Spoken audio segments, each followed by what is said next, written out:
What is up, fellow nerds, and welcome back to the Dapper Snapper Gaming channel, and welcome back to How Do I Want to Do This? This is our series where we take a look at all playable options available to players in Dungeons & Dragons 5th edition, then we rank them on a scale of 1 to 10 and either build them or fix them depending on how they rank.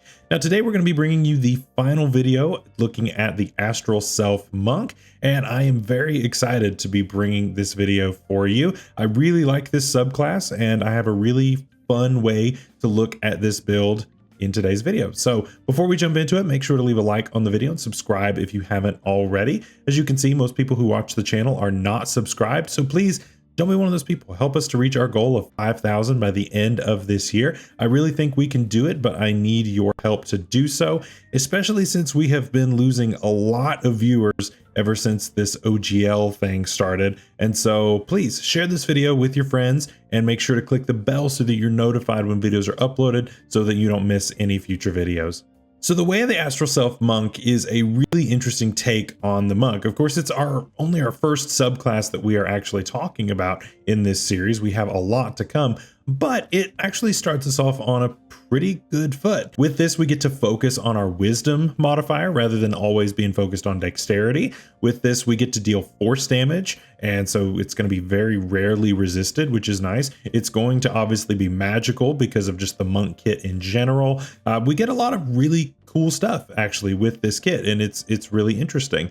However, there are a few things that I find that are weaknesses, both with the monk class and the combination of the monk class with this subclass. And so I wanted to make a build today that kind of addressed those as best as possible, but still took as many monk levels as possible so that we have as many key as we can possibly get. I really think that this is about as good as we can get if we're starting off at really early level, and we're going to be taking one level elsewhere and the rest is going to be in monk, which is pretty good for me. Normally it's at least 3, most of the time more than that.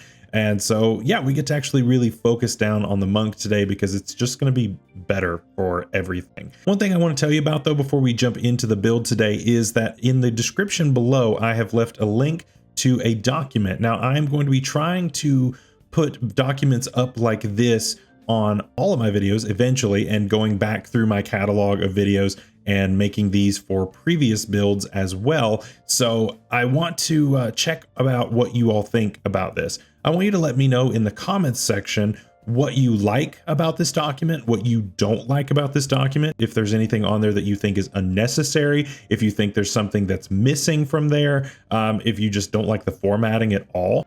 Just let me know what you think down below. I really want to make sure that this is a well put together document, and this is just kind of the first draft. So I'm going to be doing a few of these and updating them as I go. And so hopefully this will end up being really good. And eventually I will have them for all of them, but I want to make sure I get the right format down before I start making a ton of them so that I don't make all of them wrong and waste a bunch of time. So I'd appreciate if you would let me know down in the comments below. But without any further ado, let's go ahead and take a look at this build. Starting off, as always, we have our race. And I considered going with the option of just your standard custom lineage, variant human, all that good stuff. But I decided against it for this week because even though a feat might do us some good at level 1, I actually feel better going one level in another class than taking a feat that emulates some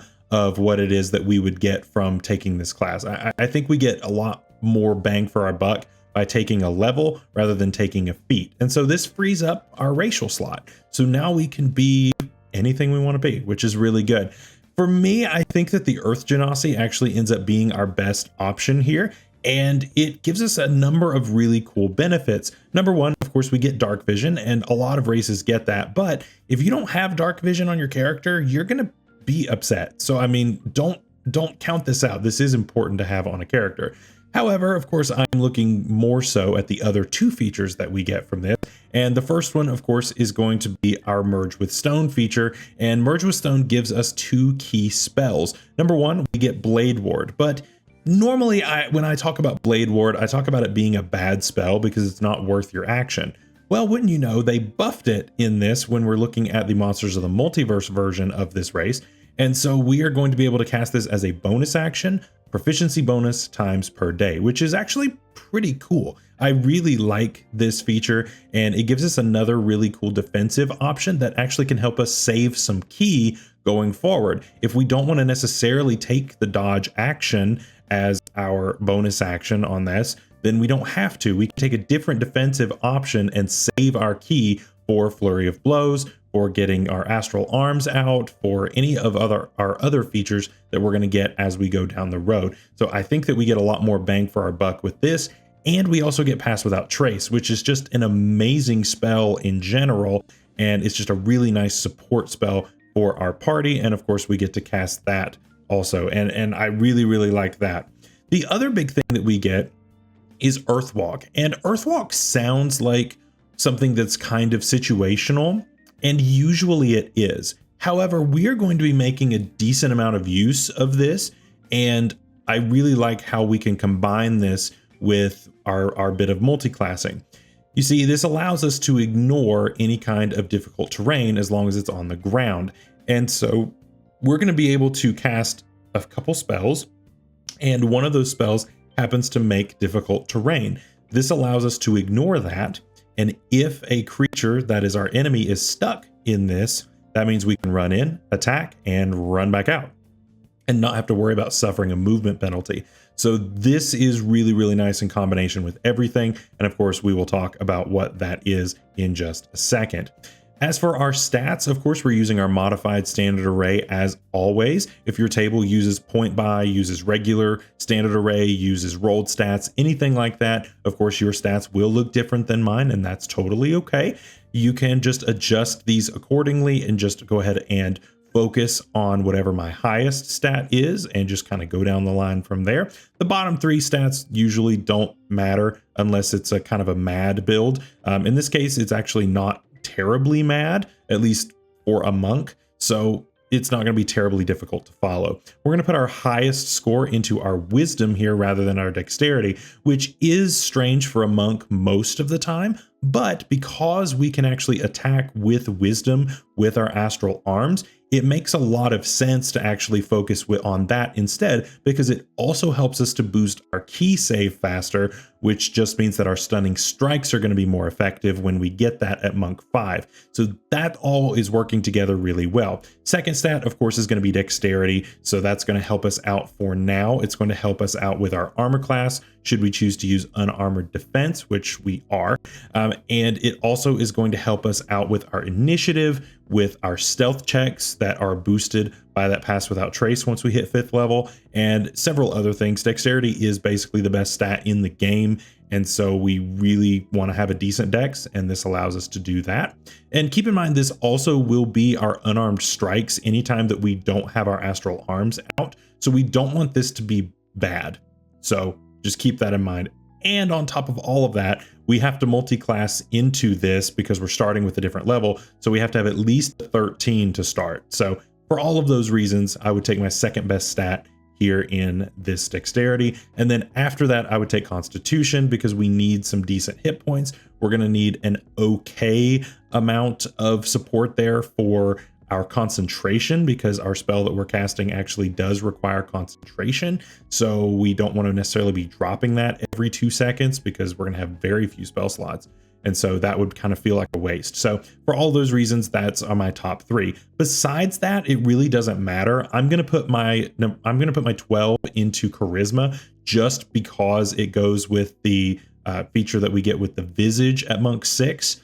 But otherwise, there's not really a huge reason to go into that. So really the bottom 3 are kind of pick your favorites.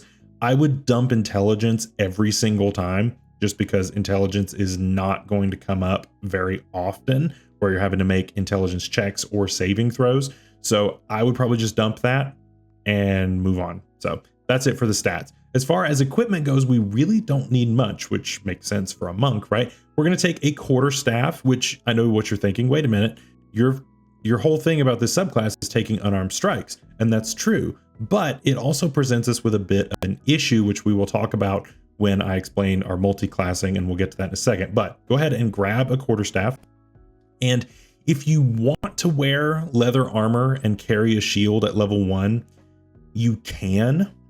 I personally would just kind of skate through that level and not do it. But if you want to, it's fine.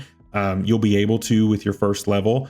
But after that, we're going to be using our unarmored defense. And so you'll need to throw away both the shield and the armor. So I would probably just not waste my money on those and just wait until you get your monk levels. But that's just me. It's up to you, whatever you want to do. And finally, we're going to need an arcane focus for our class that we are actually starting in. With all that core stuff out of the way, let's go ahead and start taking some levels. At level 1, like I said, we are not going to be starting with monk, and there are a couple of reasons for this. Number 1, what happens when we are out of ki? This is going to happen somewhat often because ki is a precious and limited resource, and we're not always going to have the ki to be able to summon our astral arms. Yes, you can save one ki, but I mean, it's not something that you can necessarily say is going to be able to happen every single fight. And so we want to make sure that we have a good backup plan. And for right now, we're actually going to make that our primary plan and use the arms as a backup plan, at least for a little while, just so that we can be a little bit more effective. On top of that, we are looking at only a D4 as our damage die for our unarmed strikes, which of course is incredibly low. With certain other features, we can actually bump that to a D8 right off the bat. And so we can use that as our primary weapon until we actually get access to that D8 in our unarmed strikes, which comes, of course, at Monk 11. I know that's very late to be getting something like this, but at the same time, I want to make sure that I am effective as possible. And this is just a way to kind of get around that. Not to say that the arms are completely useless and not to use unarmed strikes. It's just we can find ways to save ki and be able to focus entirely on wisdom through some other means. And we're going to talk about that with our first level that we take. Finally, of course, if we don't have that ki to spend, our arms are going to be using our dexterity. And our dexterity is not going to be as good as our wisdom for the majority of the levels of this build. And that's just kind of how it works out, regardless of what type of method you used for getting stats. Unless you did rolled stats and got really high on everything, then you're probably going to have a mediocre at best dexterity, and you're going to have a good wisdom and constitution, right? And so this is going to be something that we're going to be struggling with our whole time, is getting that dexterity up after we've bumped up our wisdom. So we'll get to how we're going to deal with that as we go, but I'll just say we really don't have time for feats in this build until we get all of those stats maxed out, at least in my opinion. With all that out of the way, what are we starting with?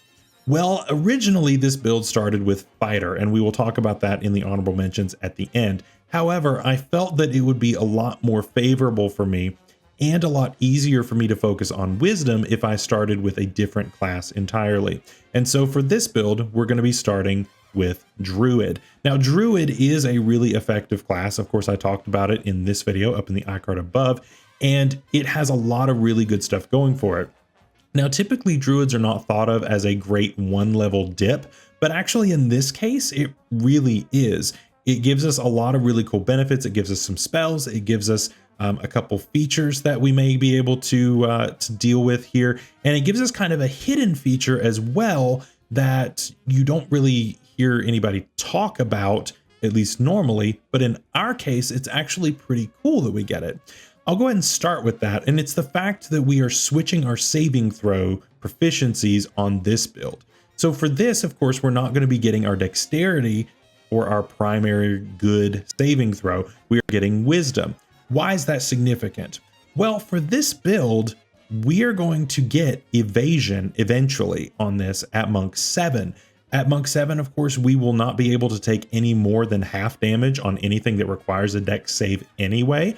So losing out on that proficiency really isn't that big of a deal. If we fail, it's fine. So I would rather take proficiency in wisdom, where I'm going to be able to actually get a huge benefit out of this, and then let evasion catch me later once I get access to that feature. So overall, I think it's better on this build to get a wisdom saving throw proficiency. And eventually, of course, we will get proficiency with dexterity saving throws when we get Diamond Soul. But to me, I think this is way better for most of our levels. Moving on, of course, to our spell casting. Of course, we also have Druidic, but that's more of a flavor thing. But we get spell casting. And with this, we get a couple of things. We, of course, get access to a couple of cantrips. And cantrips are kind of important to this build, at least one of them is. And of course, we get access to Shillelagh. Shillelagh is going to allow us to do a few things with our quarterstaff. Number one, as a bonus action and as a cantrip, which means you can do it all the time, you can make it magical. Now, not only is it dealing magical bludgeoning damage, but it also uses your wisdom modifier rather than strength or dexterity. This is already going to be a huge improvement over what you could have done before, because we're not having to wait until we get our subclass at level 3 of monk to start actually moving over. So we don't have to feel kind of bad about what we're doing with our stats. We just start off on the right foot. So I really like that. Of course, we're dealing a D8 of damage rather than a D4 as well. So that's going to help our damage out by a decent margin. And so I'm happy about that as well. And of course, we also get one other cantrip. The other one isn't nearly as important. I would probably take either Thorn Whip or Guidance, depending on what type of a role you want to fill in your party, depending on what type of character you're building, whether you want to be a support type of person, or if you would rather be more on the damaging side. Either of those options are perfectly viable. As far as first level spells, of course, there are plenty of classics on here: Cure Wounds, Healing Word, Good Berry, things like that. But one that I want to bring your attention to that I would prepare pretty much every day is the Entangle spell. The Entangle spell is honestly a steal at first level, and it allows you to restrain enemies if they fail a saving throw. Of course, we are focusing down on our wisdom here, so we're going to have a decent spell save, and we're going to be focusing on getting that as high as possible, as soon as possible. So that's going to be really nice. And of course, there are plenty of other great options on this list, like the ones I mentioned. There are a few others. Eventually, you'll have access to 6 of these on a given day. 5 from your wisdom modifier, 1 from your level in Druid. And so you can just swap them out every single day. Now, after we get to Monk 4, I would actually suggest taking something like Jump. Jump is one that I normally don't mention at all, because typically it's incredibly situational and you don't want to end up hurting yourself. However, you have access to Slow Fall after you reach Monk 4. And at that point, it becomes kind of interesting, because now you can jump really high and not hurt yourself on the way down. So I'm sure there are going to be plenty of times that you can find a use for this type of ability. And I'm interested to know what you have used the jump spell for in the past. I personally normally don't see a lot of value in it, but I really think that you could get some use out of it here with that bit of a safety net that you have built into the monk class in general. Of course, at the next level, we're going to be level 2, and this is where I'm just going to go ahead and go monk, and I'm going to stay there the rest of the build. I really don't think I'm going to get a ton of value out of going different classes in this build, just because I'm so reliant on having key. And of course, I get 1 extra key point for every time I level up. To me, it's a lot more valuable to take as many levels in monk as possible to get all those key up. It's going to give me extra attack faster. It's going to give me stunning strike faster. It's going to give me evasion faster. All of those nice options that we have on that monk class, even though they're kind of few and far between, it does give those to me a little bit quicker. And so I don't want to multi-class at all anymore. We're going monk rest of the way. Of course, now at Monk 1, we're going to get a couple of features. Number 1 is Unarmored Defense. Unarmored Defense is going to give us an immediate boost to our AC, making it 10 plus Dex plus Wisdom. And so now we actually have a decent AC, probably around 16 or 17, depending on your stats. And that's going to feel really good. It's not the best AC in the world, and your Paladin is going to be making fun of you for it, but still, it's not bad. And so I'm actually totally fine with having an AC around this level, especially at level 2.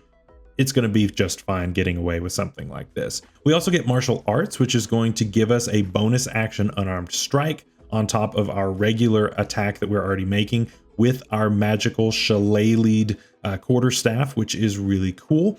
So that's just upping our damage just a little bit more. Of course, this will be a D4 and based on your dexterity, not your wisdom. Just make sure to keep those two separated because they are likely going to be different numbers. Maybe they're not for you depending on what you rolled / did in your point by, but they're likely going to be different, so just make sure to keep those separate.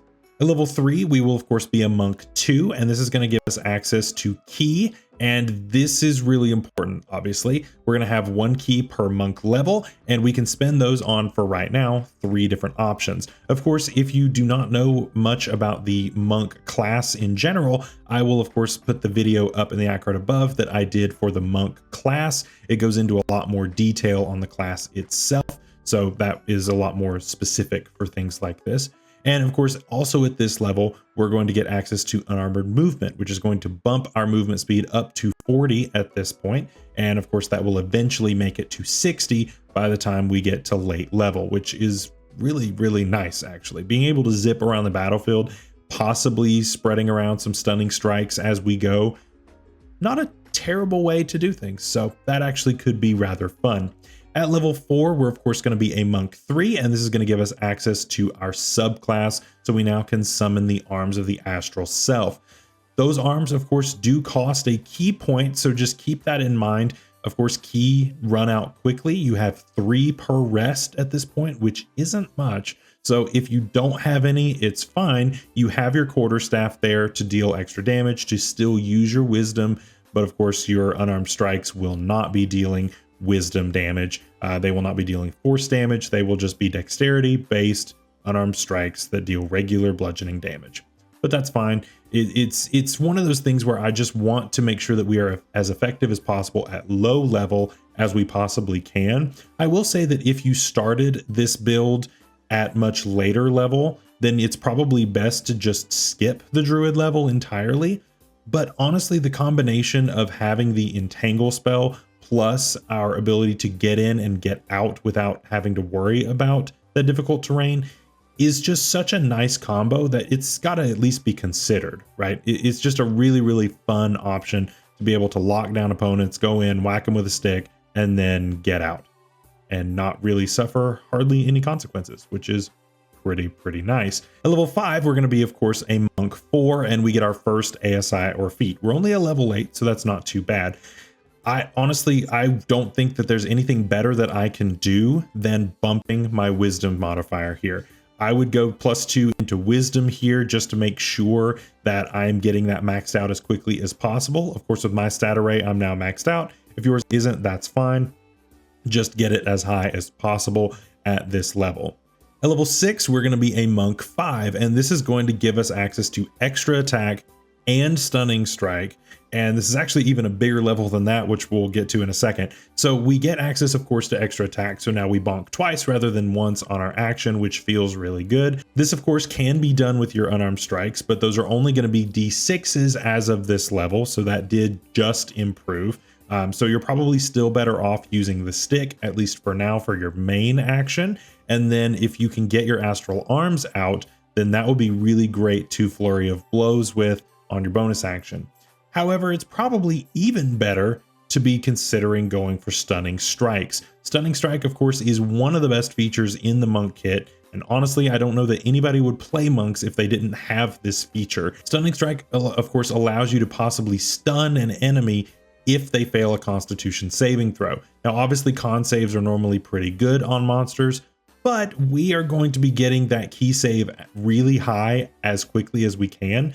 And so that's going to feel really good. That key save is going to be as high as possible. And so we're going to get more success than a lot of other monks would. So that feels pretty good for something like this. Of course, at this point, we also get a bonus to our proficiency bonus. And like I said, our unarmed strike damage goes up at this point as well. So all of that gets improved in one level. It's a really, really good level for monks. Next level, of course, we're going to be a monk 6 at level 7. We get key empowered strikes, so we can now punch ghosts, which is really good. So magical punches, which in fairness, I really think that our force punches, our astral self punches should have been just considered magical in general, but I guess technically they're not. I don't know. We get it here anyway, so it's totally fine. Of course, we also get our second subclass feature, which is the visage of the astral self. And honestly, I probably wouldn't use this in combat, like hardly ever, unless you need magical dark vision. That's the only time I would worry about using this in combat. Otherwise, I would probably just leave it alone and just summon the arms. It saves you the key, and you probably aren't going to be using any of those other features unless you specifically are dealing with a DM who's doing like the darkness hexblade type of thing.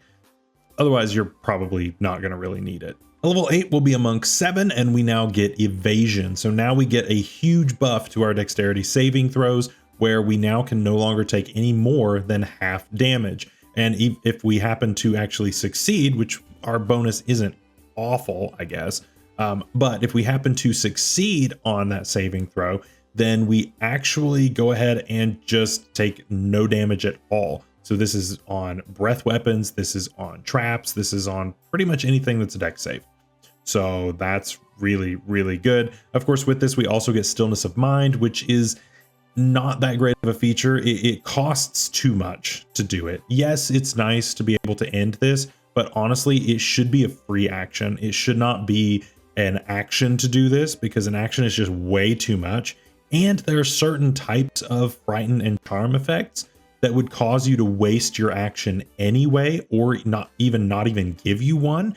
And so then this feature gets thrown out in that case too. So either way, I don't think this is a winning feature. I really think that this should have been for free, or at the very most a bonus action. At level 9, we will of course be a monk 8, and this will give us access to one more ASI or feat. If you have not maxed out your wisdom score yet, go ahead and do that. If you have, let's move on to dexterity, which is what I'm going to be doing for these purposes. Of course, getting these two stats as high as possible, as quickly as possible, is going to be the name of the game here, in making sure that you are effective as possible as a monk. And so that feels really good. Making sure that we have both of these as high as possible is going to make sure that we have not only a really good saving throw proficiency, we have a good key save. It means that we're hitting as hard as we can with our arms, no matter whether they are astral or just our regular unarmed strikes, because we might run out of key sometimes. And if we run out of key, we're using dex. So we don't want that to be bad per se.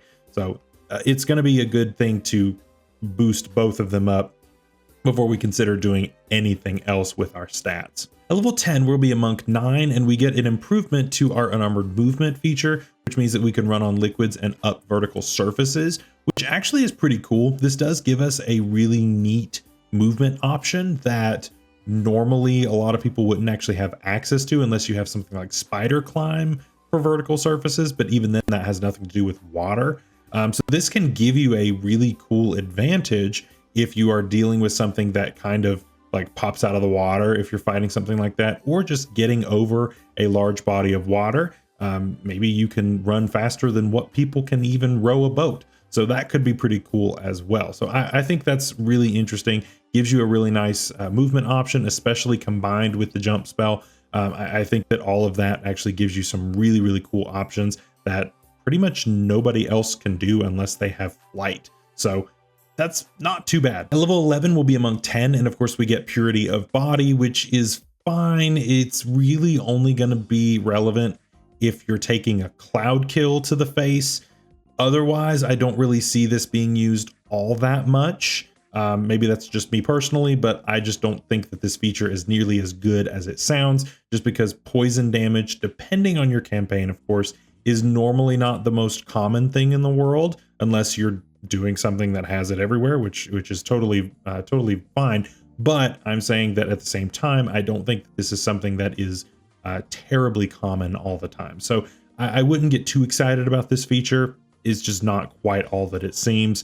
Of course, at level 12, we will be a monk 11 and get our third round of our subclass features, which is great. We will, of course, get the body of the astral self. So now if we spend 2 key points, one for the arms, one for the visage, we get the body as well. The body, of course, gives us a nice little defensive feature, very similar to a light version of absorb elements, which we do have access to through our druid level, which is pretty cool. So those might end up being a little redundant with each other, or you may want to use both. Kind of up to you.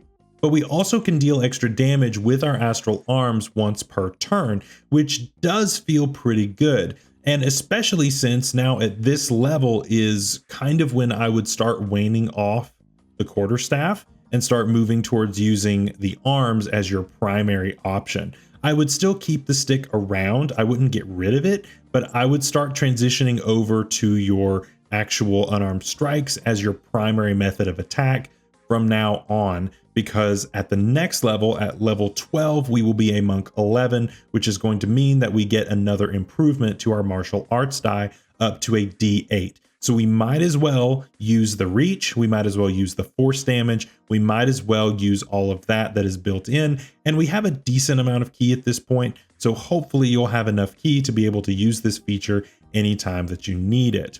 So I think it's a really good time to be able to do this. Yes, it's late, but I mean, there's really not anything we can do about that just because the progression is so slow. Like I've said in my regular monk guide, I really wish that the monk progressed quicker in that and actually got up to a D12 eventually.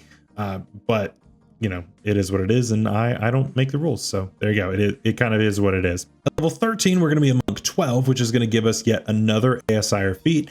Again, we're just bumping up dexterity. If we've already maxed out wisdom, which I assume you have, we're just going to be bumping dexterity. It's the best thing that we can possibly do for our character. And at level 14 will be a monk 13, which gives us Tongue of the Sun and Moon, which is fine, but totally replaceable by a comprehend languages spell. So I don't really like getting something like this late. It just feels like kind of a waste when somebody else has been able to do this since the very beginning. However, at the very next level, though, we get Diamond Soul, which is incredibly good. We get proficiency in all saving throws. And one thing that I didn't mention in my original video was the fact that this does include death saving throws. That is included. That is a saving throw. So it all gets tied in there. So you actually get a bonus of your proficiency on your death saves, which is pretty good. And really, when I say it can be a life or death difference, that very much can be. And so that's really, really nice. Eventually, of course, you're going to have a +6 to this. So as long as you don't roll lower than a 4, then you're good. So, I mean, you've only got a 15% chance to fail your death save. That's really good, actually. Having an 85% success rate is going to feel really good on death saves. That's just going to be super nice for your survival, especially since you don't have a ton of HP. So maybe you're going down a decent amount because you're up in the front line a lot. So this is definitely going to be a huge help to your survivability. At level 16, we're going to be a monk 15, and of course we get Timeless Body, which again is more of a ribbon feature. I'm not really super interested in this feature. It's just kind of a flavor thing. I don't really care. Then of course at the next level, we're going to be a monk 16, which gives us yet another ASI or feat. Now, assuming that you have not maxed out your dexterity or wisdom, then I would continue doing that. If you have, however, I want to go ahead and offer you what I'm going to be taking. There are two options here for me, and the first one is taking the tough feat.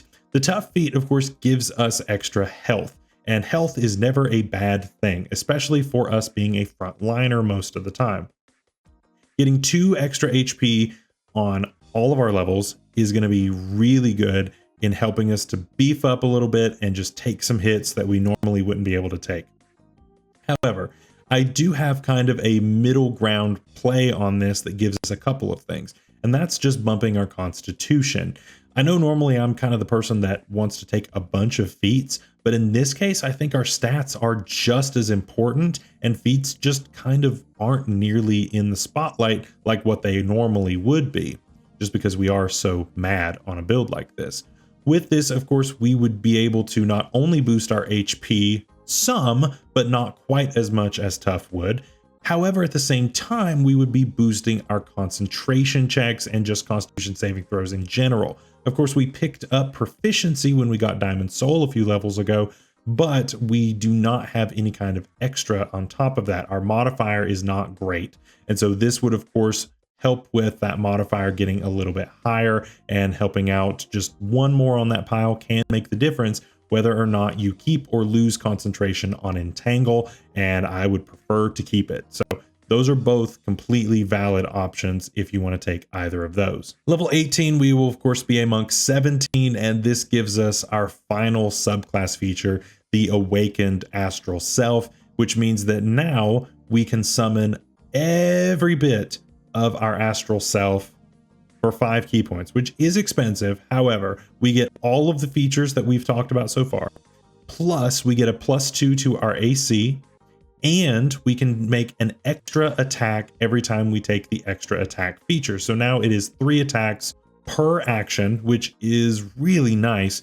And of course, this is not counting what we can do with Flurry of Blows on our bonus action. This is another chance to possibly land a stunning strike. There are a lot of things that you can do with an extra attack here, and that is only going to be a good thing. Now at this level, it's interesting because we could actually multi-class again at this level if we wanted to. And so I'm going to talk about this briefly. You could take 2 fighter levels here.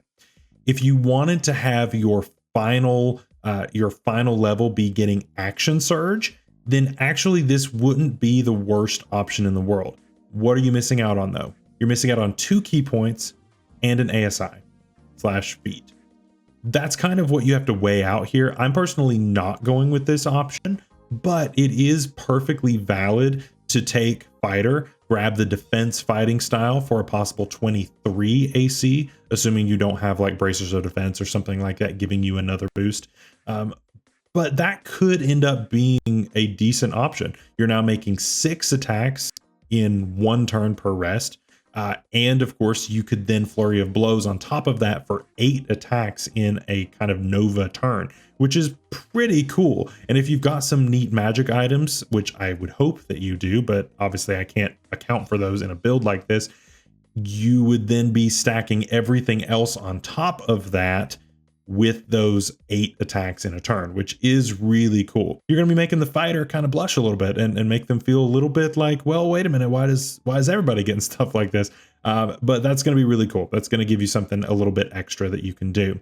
However, for this build, I'm going to stay with Monk the whole way because 1, that's what I said I would do. And 2, another feat is also not a bad option. I want as many key points as I can possibly have, and this is going to get us there. Plus we get a feat and I can make use of that as well. So at level 19, we will be a Monk 18 and we get Empty Body, which is fine, I guess. It's not the best feature. It's not the worst feature. It's fine. And then at level 20, we of course get another ASI or feat. And I'm going to pick either another +2 to our Constitution or a first one if you took tough the first time, whichever way you want to do it. Or you could also take Eldritch Adept here, and Eldritch Adept would actually be an interesting feat to take here as we focus on the Eldritch Mind. Now, I'm sure that you could find some way to work this into your story because I think that all feats need to have a story reason, at least that's my personal opinion. And so this would be a really cool story point here at the very end.